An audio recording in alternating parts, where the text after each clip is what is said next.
So welcome to 2022 and Mass Creative's first virtual policy and action update. Let's get rolling. So when we last saw our heroes, it was the end of 2021 and the legislature had just passed their American Rescue Plan Act spending plan. Within it, there were two allocations specific to the arts and cultural community. The first was a allocation, a line item for $135 million for arts, for cultural and tourism assets. Nestled in that $135 million was actually $60 million that was really available for grant programs that the Mass Cultural Council will administrate. The remainder of that money, over 50%, went to earmarks for specific projects. And we have a recap that is being posted in our chat that kind of goes through that in a little bit more detail. The other was another line item that had $13.5 million for culture and tourism related programs and special projects. All $13.5 million of that was specifically earmarked for projects. So we spent the last 2 years building a case, working and advocating to just get money to work on the recovery of the sector. But and along the way, many of you had questions of, well, who's going to get it? How's it going to be allocated? Is it going to be available for individuals? Who's going to be eligible? And while the language in the actual bill gives some real clear directives to the Mass Cultural Council about that $60 million, including that it needs to pay special attention to communities that have been disproportionately impacted by COVID, that artists are eligible, individuals are eligible, as well as organizations. And they use the term organization, so that could potentially mean both nonprofit and for-profit. There's still a lot left to be decided. And so that's what the Mass Cultural Council is now going to get to work on and is already a little bit to work on. So this is phase 2 of advocacy, right? So we got the money, but now we need to advocate to make sure that it is equitably allocated and distributed and is meaningfully, that the grant programs meaningfully meet the needs of the sector. So the Mass Cultural Council is going to host a virtual public input session that Michael Bobbitt, the executive director, and Joanne Davis, who I believe is on the call, who is the chair of the grant committee, will be co-hosting, and that's going to happen on January 24th from 4 to 6. You'll see in the chat there's a link to register. If you can attend that session, there's also a link where you can submit written input up until February 7th. I think the thing that's really great about the Mass Cultural Council and what they've demonstrated in the last 2 years is, as historically, is they are incredibly responsive to the field. And so this is yet again another opportunity to make sure that they hear directly from you, from folks within the field, about what is needed. So please attend that. Don't just take for granted that our work is done. It's not. And we do, our state agency, arts agency, expects the sector to engage with them on thinking about this work together. So please do that. I will remind you that there was a COVID-19 Cultural Impact Commission that was made up of representatives from the field and also held a public hearing of its own. And within its recommendations to the legislature, there were sort of 3 main areas of focus for what to do with recovery funds or federal funds, and they're listed here. So grant programs for recovery and stabilization, infrastructure and equipment upgrades, and then programming to encourage workforce development, youth education, and community development. So we're putting a link in there so you can take a look. If any of those resonate with you, that would be a great thing to bring up at that virtual public input session. Okay, so moving along, the next thing is that, as we know, they didn't spend all of the ARPA money. And a lot of folks have been asking me, okay, when's the next bill going to happen? When's the next bill going to happen? And my magic 8 ball is saying answer cloudy. So depending on who you talk to, the legislature is absolutely going to put together a ARPA 2.0 bill before the end of the session, which ends at the end of July. And we'll talk more about that in a second. But then there's another crew of people who say, no, no, they are going to wait. They are going to wait until next session, which doesn't start until January of 2023, because they want to hold on to that money to see what continues to happen, right? Like, I didn't expect Omicron to be quite as spread quite as quickly. And I think a lot of folks were expecting one version of how they were going to continue to reopen, and this has really stymied us. So is there a need to hold on to that money for additional variants, right? And how to respond. So it's unclear, but obviously we're going to be monitoring, and we will let you know. And we will absolutely go back to the legislature and talk to them about what might be possible for additional support for the sector in an ARPA 2.0 piece of legislation. Okay. The other thing that happened, and I don't know if any of you sort of clocked this, but like the second the legislature sent their ARPA bill to the governor for signing, a number of cities announced their plans both to craft their spending plans for their ARPA allocations or their actual ARPA allocations. And so this is my perennial reminder that every city and town in Massachusetts received ARPA funds that they're going to distribute, and that that is a place where there's need for significant local organizing and advocacy.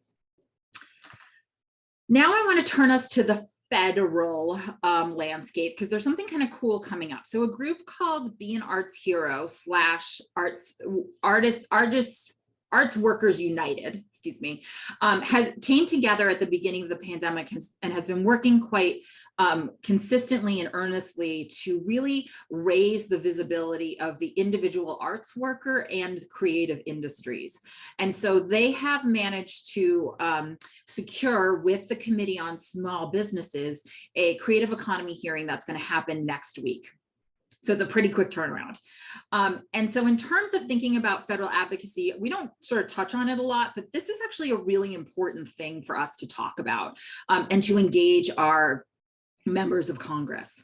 So some of the goals of this hearing process, right, is just to raise the issues, make sure that into the congressional record is entered the data, the facts, and the narratives and the stories of what's happening to workers in the creative economy. It's also about talking to our individual members of Congress about arts policy and getting them to sort of really stand up for the arts. And then finally, it's an opportunity for us as a sector, including artists and arts administrators and arts supporters and volunteers, to demonstrate that there's a strong level of support for the sector. So there's sort of 3 ways that you can get involved, and we're putting links into the chat. So the first one is that Be an Arts Hero is working to collect a bunch of testimony that they're going to actually sort of like send into the committee. And the deadline for submitting testimony is next Monday on the 17th. And there's instructions about how you can do that, how you can write that written testimony. The Be an Arts Hero has sort of amazing toolkits and resources. So check that out if you feel like you have the time and want to engage. We've also put together like a very quick, easy to use action alert that you can send to your member of Congress. So your congressperson, as well as our 2 senators, Senator Markey and Senator Warren. And this is the messaging around it is, 1, we want to make sure you know this hearing is happening, and we'd encourage you to tune in. And 2, there's a specific piece of legislation called the CARES Act that would create a fund for workforce development and workforce labor support for the creative economy. And so we're in that action alert, we're asking our members of Congress to sign on to co-sponsor that legislation. So that's a sort of a quick, you can do that form, share, include your personal details and get that checked off your list really easily, and say like, hey, I did my advocacy for the week, should you want to. And then all of next week, the Be an Arts Hero has a social media campaign that they're launching. And there's, again, a toolkit that you can take a look at, and another way to just elevate the issues that are being discussed at this hearing.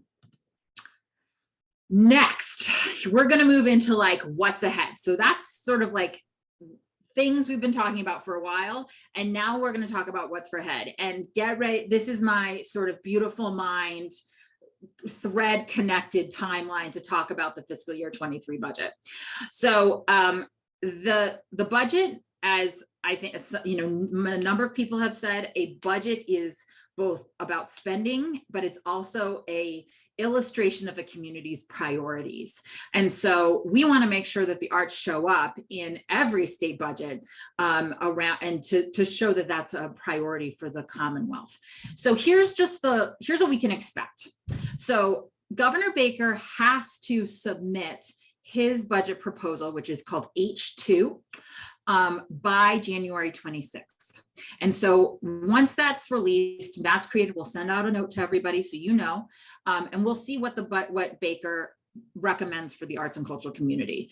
The nice thing about our dear Governor Baker is he is remarkably consistent. So for I believe his entire tenure, he has recommended the Mass Cultural Council, which is where that public investment goes annually, should receive about 16 million in allocations in the budget. And so, you and I both know that's not enough, and we continue to work to drive that number up.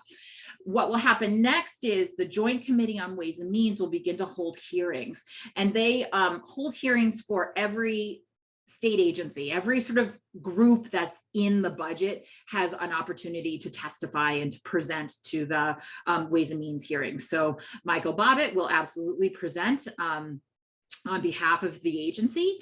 And then there's another final session, which is available for the general public to testify in support of different budget priorities. Then both the House and the Senate, the House and the Senate Ways and Means committees will sort of go to their separate corners. In April, you'll see that there's fewer and fewer actual dates, and it's sort of like by around here we can expect to see this happen. So in April, traditionally, the House Ways and Means will release their budget proposal. Then the House members have the opportunity to submit amendments. That's debate. Amendments are debated and either accepted and included in the final House budget, or they are withdrawn, or they are not supported, right? And then it moves on to the Senate, and Senate Ways and Means does the same thing, where they submit their proposal, there's Senate debate, and there's a final Senate budget. Those two versions don't match. And so a conference committee will be appointed that has representatives from the House and the Senate, and they'll take both of their versions and negotiate the differences. Traditionally, that committee is made up of the chairs of the Ways and Means, as well as most likely the vice chairs of Ways and Means, and then ranking minority members from Ways and Means tend to be on that committee as well. So in May and June, the committee gets appointed, and then they negotiate, right? And so in July, the hope is that the conference committee will release their conferenced budget report, right? And this is the final budget. Now, this is where it gets really, and then you see this little dot that says July, legislature passes final budget. So technically, they are expected to have a final budget passed by July 31st. At 11:59. A couple of things will happen. One, they will use legislative procedure and they will stop the clocks. So 11:59 in legislative time will suddenly become 4 a.m. of August 1st in actual real time, because they are working and pushing to get to that, to negotiate to that deadline. The other thing that will happen is they will wait. They are good. The biggest tool that legislators have is the clock, right? If they run out the clock, it forces decisions to be made. So traditionally, we have seen budgets be as late as the last minute. We've seen them come out a little bit earlier, but that's sort of the timeline we can expect. And then Baker will have 10 days after it lands on his desk to either line item veto, or approve it. And when he line item vetoes, that means he is going in and specifically sort of surgically taking out pieces of it and replacing it with what he wants to see. Again, because once July 31st passes, the legislature technically goes into August recess. We have seen historically, sometimes we don't have an actual signed budget until September, right? Because if Baker vetoes it, it has to go back to the legislature to be overridden. And it sometimes takes the legislature until September to come back in person. But that's what we can expect. all the way along here, there are going to be points and opportunities for us to interact with our members of the legislature and to advocate for a strong budget for arts and culture. The Mass Cultural Council will respond to what Governor Baker proposes and put out their budget proposal, and then Mass Creative, because it is their budget, and Mass Creative will support what that request is. So that's sort of how it'll move. That's the arc. There's other things that are going to happen, right? So I mentioned that July 31st deadline, right? So that's not just the deadline for the budget, it's also the deadline for all legislation. So the first thing to note is that there's a deadline of February 2nd. So any bills that are still in committee that haven't been reported out die, right? Or just their lifespan within the legislature ends. And this is because we are in the second year of the session. We have a 2-year session in Massachusetts. So everything has to be, bills are filed at the beginning of that first year of the session, and then they either have to get moved along and passed, they get a committee hearing, then they get either reported out or they die in committee by the end of that second year. So we'll be looking right at any arts and cultural legislation to see if it's moved out by February 2nd. And then the other big piece is that any legislation that hasn't sort of been formally taken up and gotten voted to be passed or not goes away after July 31st. So there are a couple of big ticket items that the legislature has been considering and talking about this year, and I've listed a few of them. Actually, Senate President Spilka actually the other day was interviewed and talked specifically about 2 priorities that she has, which is about climate change and then early education and care. The other 2, mental health and sports betting, are 2 things that have been longtime favorites of each chamber. So the Senate has been trying to work to pass a mental health bill for quite a while, and that is sort of something that they've all rallied around and championing. And then the other one is sports betting, which the House absolutely wants to see happen. Now, this is an interesting thing, right? If you're a Politico reading the tea leaves, one chamber wants one bill done and another chamber wants another bill done. And that's potentially an opportunity for compromise. Like, we'll pass your mental health if you pass our sports betting, right? So those are a couple of the things that we're going to be monitoring, especially around sports betting. And the reason is because when the original establishing legislation to bring casinos, brick and mortar casinos, came to Massachusetts, there was a provision, there were a couple of provisions put in to protect the arts and cultural sector. One, there was a limit to performance venues that the casinos could include in their brick and mortar spaces in terms of seating. So they're not allowed to have performance venues that are 1,500 to 3,500 in seating.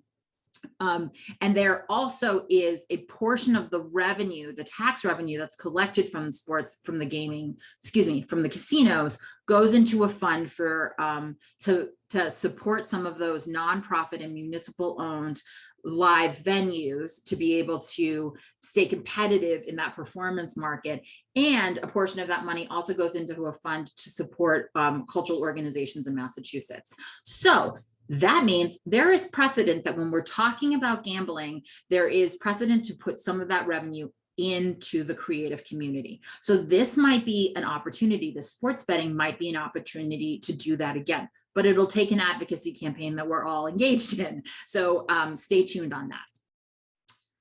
Now I want to just turn to 2022 elections. So in November 2022, there are a lot of really interesting elections that are going to happen in Massachusetts. So all of our members of Congress are going to have to either run for re-elect, or all of those seats are up. So we'll see which members decide to run for re-election, who their challengers are.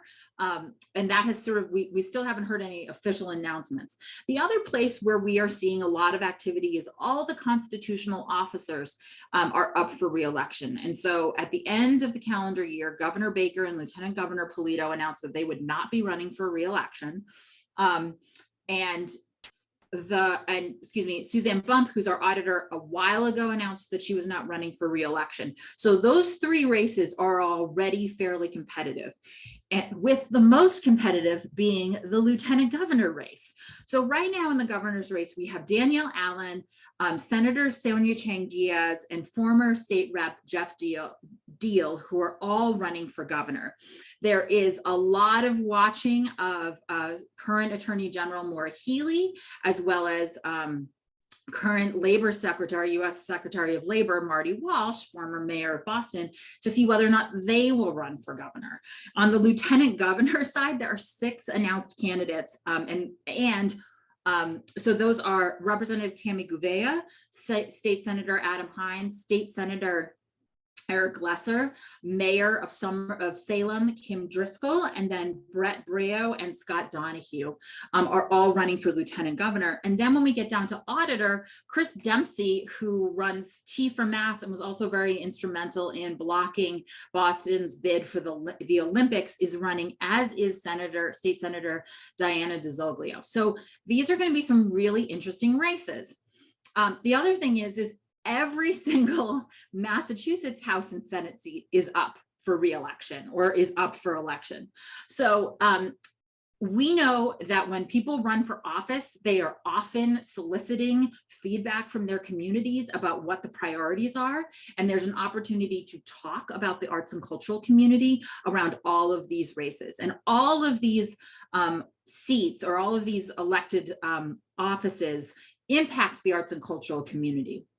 We're planning at Mass Creative to work in collaboration on a campaign that's focused on the governor and the lieutenant governor's race. And this is going to be our Create the Vote, here's our new logo, Create the Vote Mass 2022 campaign. This will be a collaborative statewide co-led campaign where we're going to raise awareness with voters, doing voter education about where you can vote, how you can vote, why it's important to vote, as well as candidates running for those seats to make sure that they understand that there is a politically organized community who supports a strong arts and cultural sector in Massachusetts. And I'm really delighted that for this project, Karen Alzaire is joining us. Hi, Karen. You can just wave. She's waving if you've got your Karen is a community organizer, an artist who has done some really phenomenal work in Everett, and we are so glad to have her on our team to help us with this campaign. She's partnering already with G, our Director of Engagement and Organizing, on this work. So there is so much more to talk about on this, and there's going to be tons of opportunities to engage, but just a little teaser and a mini introduction to Karen. So what's ahead for us, right, at Mass Creative? So we love these Friday morning chats because it's a great opportunity not only to share the information we have, but hear what you really care about and the questions that you have.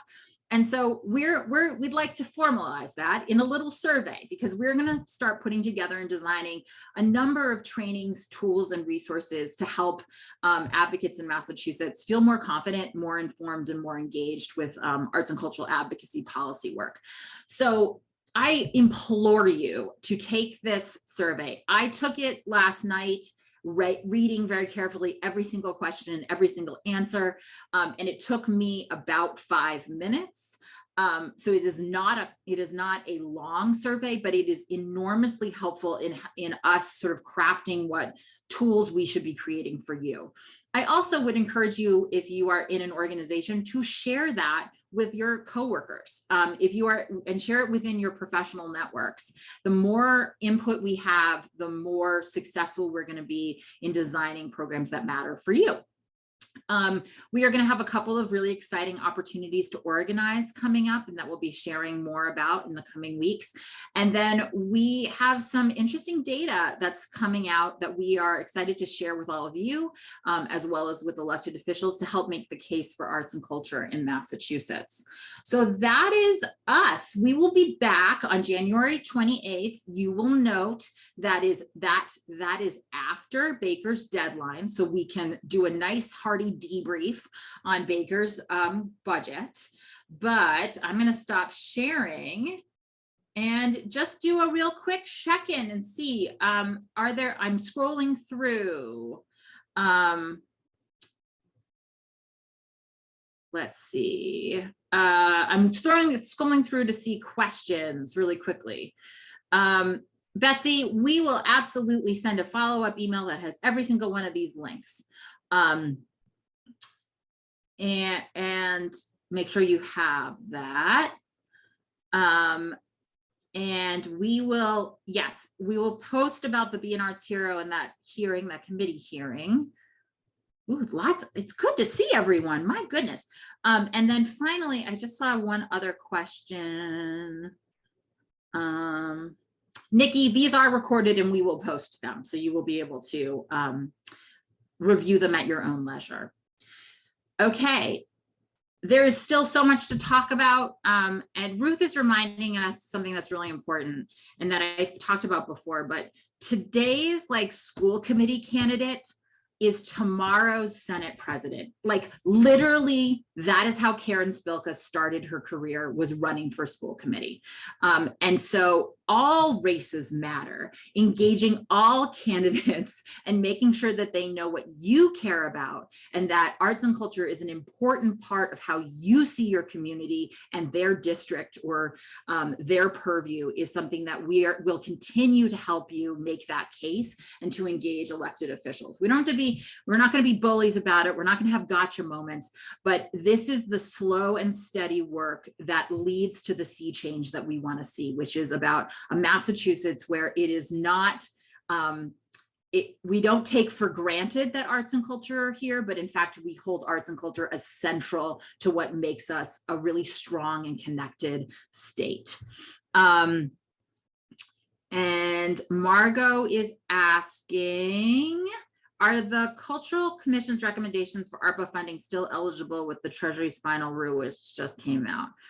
Great question. And I love how you end it, which is for next time. So I'll get you an answer on that. The other thing that I will do a better job of, but I want to lift this up because I think it's important. So shuttered venue operator grants, right? There was some question as to whether or not states were going to tax those grants. And the answer is that, so first of all, the Fed said, no, we're not taxing your grant. You don't have to include that in any of your income. But then there was some question, was Massachusetts going to do that? In the ARPA bill, they actually specifically said that they are not going to tax the shuttered venue operator grant awards for individuals and for for-profit businesses that have to pay taxes. Mass Creative specifically requested guidance from the Department of Revenue, and we have a letter from the Department of Revenue. So we're going to post that and share that so that folks have that pieces of information. It was a question that came up particularly with the Save MA Stages group, and so I felt that was probably a good piece of information that many of you on this call might find useful. All right, we are well over time, but there was a lot to talk about. It is so great to see you all. Thank you, and we'll see you in 2 weeks. Bye now.